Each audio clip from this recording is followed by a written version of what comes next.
ముందుగా పత్రికా ప్రతినిధులైనటువంటి ఎలక్ట్రానికల్ మీడియాకి సంబంధించినటువంటి ప్రతినిధులందరికీ కూడా ముందుగా నమస్కారాలు తెలియజేస్తూ మీడియా శుభాకాంక్షలు తెలియజేస్తున్నారు.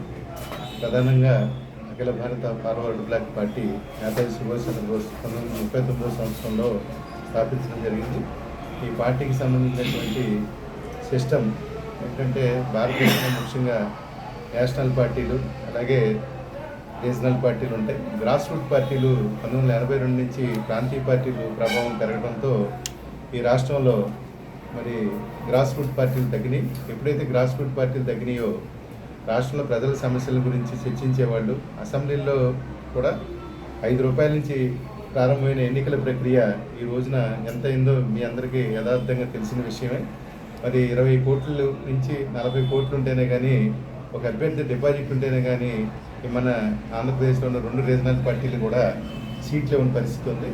అలాంటి పరిస్థితి నడుస్తున్న ఈ తరుణంలో మరి అఖిల భారత ఫార్వర్డ్ బ్లాక్ తరఫున సామాన్యమైన కార్యకర్త నామినేషన్ వరకే తన తన తన తన ఉన్నటువంటి సొమ్ముని పెట్టి ప్రజల ముందుకు రాబోతున్నాడు.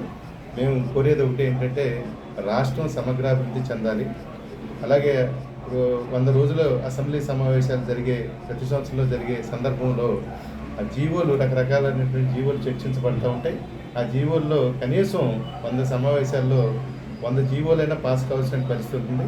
ఇలాంటి పరిస్థితి టంగుటూరి అంజయ్య గారు ఉన్న టైంలోనే జరిసింది తప్ప అప్పటి నుంచి ఇప్పటి వరకు కూడా ఏ రోజున సమావేశంలో కూడా జీవో పాస్ అయిన సందర్భాలు కనిపించట్లేదు.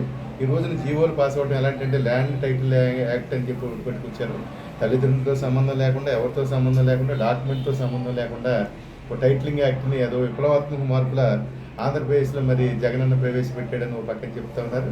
అలాగే ఆంధ్రప్రదేశ్ మోటార్ వెహికల్ కూడా 170 పేజీలు ఉన్న జీవోని పట్టుకెళ్ళి 2500 పేజీలు సెంట్రల్ గవర్నమెంట్ పంపితే స్టేట్ గవర్నమెంట్ డిస్కస్ చేసే పరిస్థితి ఉంది. ఈవేళ నేషనల్ పార్టీలు అనబడే బీజేపీ కానీ కాంగ్రెస్ కానీ లోకల్లో ఉన్న రీజనల్ పార్టీలు అంటే తెలుగుదేశం, వైసీపీ లోకల్ సంక్షేమ పథకాలు పెట్టి కొంత ప్రజలకి అందుబాటులో ఉండే ప్రభుత్వాలు నడుపుతూ ఉన్నారు. దాంట్లో లోపాలు ఉంటే ఉండొచ్చు, సంక్షేమానికి వ్యతిరేకం కాదు.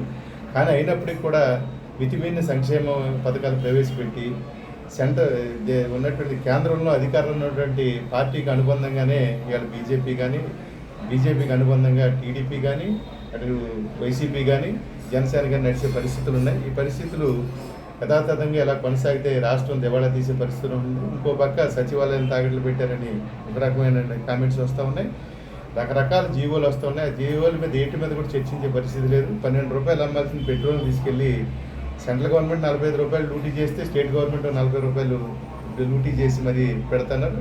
ఈ జీఎస్టీఏ ఈ దేశానికి శ్రీరామ రక్ష అని చెప్పారు. అమెరికా లాంటి దేశాల్లో కూడా 3% జీఎస్టీ ఉంటే మరి అలా ఆంధ్రప్రదేశ్లో మరి ఎంత జీఎస్టీ 32 వరకు జీఎస్టీ వసూలు చేస్తున్న పరిస్థితులు ఉంది. మేము ప్రధానంగా ఇవన్నీ ప్రస్తావన చేస్తుంటే నేషనల్ పార్టీలు, జాతీయ పార్టీలు రాష్ట్రంలో ఉన్న రీజనల్ పార్టీని క్యాప్చర్ చేసేటటువంటి పరిస్థితులు, అదుపు చేసే పరిస్థితులు ఉన్నాయి. అలాగే ఈ రీజనల్ పార్టీలు కూడా గ్రాస్ రూట్ పార్టీల మీద నేషనల్ పార్టీలు, రెండోది ఏంటంటే రీజనల్ పార్టీలు కూడా గ్రాస్ రూట్ పార్టీల మీద మరి లేకుండా చేసేటువంటి పరిస్థితులు సమయం వచ్చేసింది. ఓటు విలువ ఎప్పుడైతే పెరిగిందో ఇండస్ట్రియలిస్టులకే మరి సీట్లు ఇవ్వటం, ఆ ఇండస్ట్రియలిస్టులే మరి రాష్ట్రాన్ని, దేశాన్ని పరిపాలించే పరిస్థితులు ఉన్నాయి. పార్టీ భేదం ఏమాత్రం కనిపించకుండా కండువా ఇటు కండువా అటు కండువా వేసుకుని ఇటు సీటు వస్తే ఇటు, అటు సీటు వస్తే అటు అన్న పరిస్థితులు నడుస్తున్న ఈ సందర్భంలో సామాన్యులు మరి చట్టసభలకు వెళ్ళాలి, సామాన్యులకు ప్రాతినిధ్యం కావాలి, మిడిల్ క్లాస్ యొక్క కష్ట సుఖాలు తెలియాలని చెప్పిన ఉద్దేశంతోనే అఖిల భారత ఫార్వర్డ్ బ్లాక్ ఆంధ్రప్రదేశ్లో మరి ఎన్నికలకి ముందుకి కొంతమంది ప్రతినిధుల్ని, సామాన్యుల ప్రతినిధుల్ని అలాగే అవకాశం ఉన్న ప్రతినిధులను కూడా ఐడెంటిటీ చేసి మేము చట్టసభలకు పంపే ఉద్దేశంతో పోటీకి నిలిపాం. ఇది ప్రజలు ఆదరించాలని చెప్పి, ప్రజలు ఆదరించడం ద్వారా ఈ రాష్ట్రాన్ని రక్షించుకోవడానికి ఎంతో కొంత ప్రశ్నించే వాళ్ళు, చట్టాలు జీవోలు తెలిసిన వాళ్ళు మరి చట్టసభల్లో ఉండాలని చెప్పి దానికి తగినట్టుగానే మేము క్యాండిడేట్లు ఎంచుకున్నాం. కైకలూరు నుంచి మరి ఆ ప్రాంతం నుంచి కైకలూరు నుంచి రావేటి వీరశివాజీని నిలబెట్టాం. అలాగే భీమవరం నుంచి మరి దండు శ్రీనివాసరాజు గారిని, అలాగే ఉండి నుంచి మరి మాజీ ఎమ్మెల్యే అయినటువంటి మరి ఎటుకూరి శివరామరాజుని, నిడదవోలు నుంచి సత్యప్రసాద్ గారిని,